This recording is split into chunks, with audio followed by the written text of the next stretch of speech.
5ാം ക്ലാസ്സിലെ താരീഖിൽ നിന്നും 2022 നടന്ന പാദവാർഷിക പരീക്ഷയുടെ ചോദ്യപേപ്പറാണിത്. കഴിഞ്ഞ വർഷങ്ങളിലെ പാദവാർഷിക പരീക്ഷയുടെ പല ചോദ്യങ്ങളും ആവർത്തിച്ച് വരാറുണ്ട്. 5ാം ക്ലാസ്സിലെ താരീഖിൽ നിന്നും 4 പാഠങ്ങളാണ് പാദവാർഷിക പരീക്ഷയ്ക്കുള്ളത്. വളരെ എളുപ്പത്തിൽ തന്നെ ഫുൾ മാർക്ക് വാങ്ങിക്കാൻ കഴിയുന്ന ഒരു പാഠപുസ്തകമാണ് താരീഖ്. നമുക്ക് ഈ ചോദ്യപേപ്പർ നോക്കാം. മാർക്ക് 50 മാർക്കിനാണ് ചോദ്യം. യോജിച്ചവ ചേർക്കാം. ബ്രാക്കറ്റില് റമളാൻ 3ാം വർഷം, ഷവ്വാൽ അടിസ്ഥാന ലക്ഷ്യം, സഫർ ബനു ഖുറൈള. ഒന്നാമത്തെ ചോദ്യം, ഉഹദ് യുദ്ധം ഉണ്ടായ മാസം. ഉത്തരം ഷവ്വാൽ. ഷവ്വാൽ മാസം 15-നാണ് ഉഹദ് യുദ്ധം ഉണ്ടായത്. രണ്ടാമത്തെ ചോദ്യം, ഉഹദ് യുദ്ധം ഉണ്ടായത് ഹിജ്റ ഡേഷ്. ഉഹദ് യുദ്ധം ഉണ്ടായത് ഹിജ്റ 3ാം വർഷം. മൂന്നാമത്തെ ചോദ്യം, ബദർ യുദ്ധം ഉണ്ടായ മാസം. റമളാൻ. റമളാനിലാണ് ഹിജ്റ 2ാം വർഷം. റമളാനിലാണ് ബദർ യുദ്ധം ഉണ്ടായത്. 4, മദീനയിലെ ജൂതഗോത്രം. ഇവിടെ തന്നിട്ടുള്ളത് ബനു ഖുറൈള. മദീനയിലെ ജൂതഗോത്രങ്ങൾ ബനു ഖുറൈള, ബനു കൈനുക, ബനു നളീർ. 5, പ്രതിരോധത്തിനുള്ള അനുവാദം ലഭിച്ച മാസം. സഫർ മാസം. ഹിജ്റ 2ാം വർഷം സഫർ മാസത്തിലാണ് പ്രതിരോധത്തിനുള്ള അനുവാദം ലഭിച്ചത്. 6, സമാധാനം സ്ഥാപിക്കുക എന്നതാണ് ഇസ്ലാമിന്റെ ഡേഷ്. സമാധാനം സ്ഥാപിക്കുക എന്നതാണ് ഇസ്ലാമിന്റെ അടിസ്ഥാന ലക്ഷ്യം. യുദ്ധവും അക്രമവും ഒരിക്കലും ഇസ്ലാം പ്രോത്സാഹിപ്പിച്ചിട്ടില്ല. സമാധാനം സ്ഥാപിക്കുക എന്നതാണ് ഇസ്ലാമിന്റെ അടിസ്ഥാന ലക്ഷ്യം. കോളങ്ങൾ പൂർത്തിയാക്കാം. ബദർ യുദ്ധത്തിലെ മുസ്ലിം പക്ഷം. പരീക്ഷയ്ക്ക് ഇതുപോലെ കോളം ആയിട്ട് തരാം, അല്ലെങ്കിൽ വേറെ പൂരിപ്പിക്കാൻ വേണ്ടി തരാം. ഇത് നന്നായി പഠിച്ചു വെക്കാം. ബദർ യുദ്ധത്തിലെ മുസ്ലിം പക്ഷത്ത് ഉണ്ടായിരുന്നവർ. സ്വഹാബികളുടെ എണ്ണം ബദർ യുദ്ധത്തിൽ 313 സ്വഹാബികളാണ് ഉണ്ടായിരുന്നത്. ബദർ യുദ്ധത്തിൽ നബി സല്ലല്ലാഹു അലൈഹി വസല്ലം തങ്ങളും 313 സ്വഹാബികളും. ഇവിടെ എഴുതേണ്ടത് സ്വഹാബികളുടെ എണ്ണാണ് 313. കുതിരകൾ. ബദർ യുദ്ധത്തിൽ ഉണ്ടായിരുന്നത് 3 കുതിരകൾ. ഒട്ടകങ്ങൾ 70 ഒട്ടകങ്ങൾ. അങ്കികൾ 6 പടയങ്കികളും. ബദർ യുദ്ധത്തിൽ ഉണ്ടായിരുന്നത് 6 പടയങ്കികൾ അല്ലെങ്കിൽ 6 അങ്കികൾ. ഇത് പഠിച്ചു വെക്കുക. ഇതുപോലെ ഉഹദ് യുദ്ധത്തിന്റെ പഠിച്ചു വെക്കുക. അതുപോലെ ശത്രുപക്ഷത്ത് ഉണ്ടായിരുന്നവരുടെ എണ്ണവും പഠിച്ചു വെക്കാം. പൂർത്തിയാക്കാം.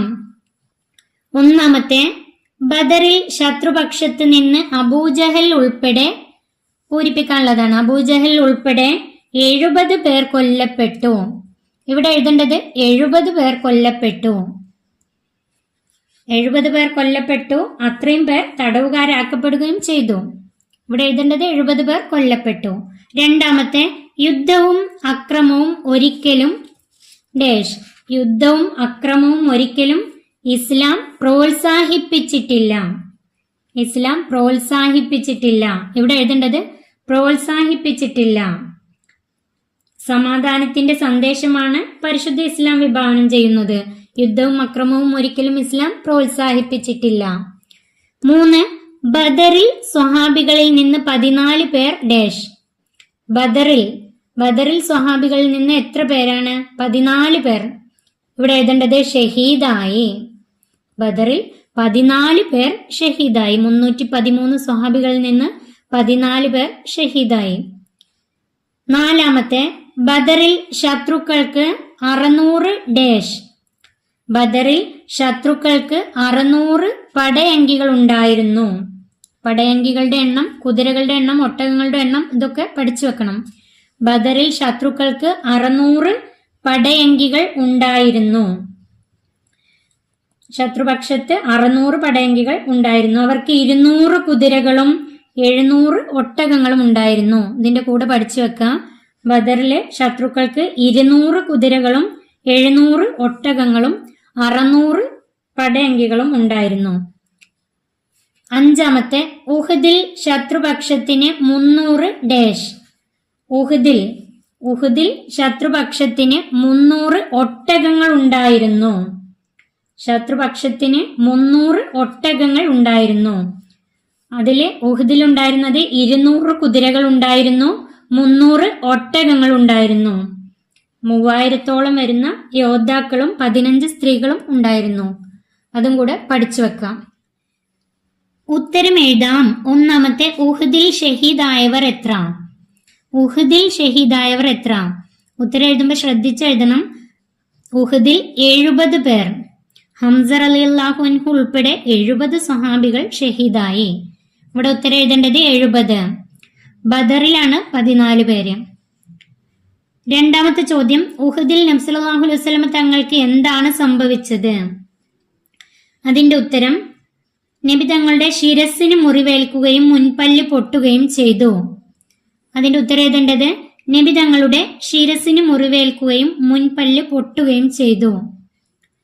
3. ചോദ്യം, ഉഹദിൽ അമ്പെയ്ത്തിൽ വിദഗ്ധരായ 50 പേരെ ജബൽ റുമാത്ത് എന്ന പർവ്വതത്തിൽ വിന്യസിച്ചു. എന്തിന്? ജബൽ റുമാത്ത് എന്ന പർവ്വതത്തിൽ വിന്യസിച്ചു എന്തിന്? അതിന്റെ ഉത്തരം, പിന്നിൽ കൂടി വരുന്നവരെ തടയാനായിരുന്നു അത്. ഉത്തരം എഴുതേണ്ടത് പിന്നിൽ കൂടി വരുന്നവരെ തടയാനായിരുന്നു അത്. 4. അസ്വത്തും സരിയത്തും തമ്മിലുള്ള വ്യത്യാസം എന്താണ്? അസ്വത്തും സരിയത്തും തമ്മിലുള്ള വ്യത്യാസം എന്താണ്? അതിന്റെ ഉത്തരം, നബി സല്ലല്ലാഹു അലൈഹി വസല്ലമ സംബന്ധിച്ച യുദ്ധങ്ങൾക്ക് അസ്വത്ത് എന്നും അല്ലാത്തവയ്ക്ക് സരിയത്ത് എന്നും പറയുന്നു. നബി സല്ലല്ലാഹു അലൈഹി വസല്ലമ തങ്ങൾ സംബന്ധിച്ച യുദ്ധങ്ങൾക്ക് അസ്വത്ത് എന്നും അല്ലാത്തവയ്ക്ക് സരിയത്ത് എന്നും പറയുന്നു. 5. ബദറിൽ തടവുകാരാക്കപ്പെട്ട ദരിദ്രരിൽ ചിലർ മോചനം നേടിയത് എങ്ങനെ? ശത്രുപക്ഷത്ത് നിന്ന് തടവുകാരാക്കപ്പെട്ടവരായ ദരിദ്രരിൽ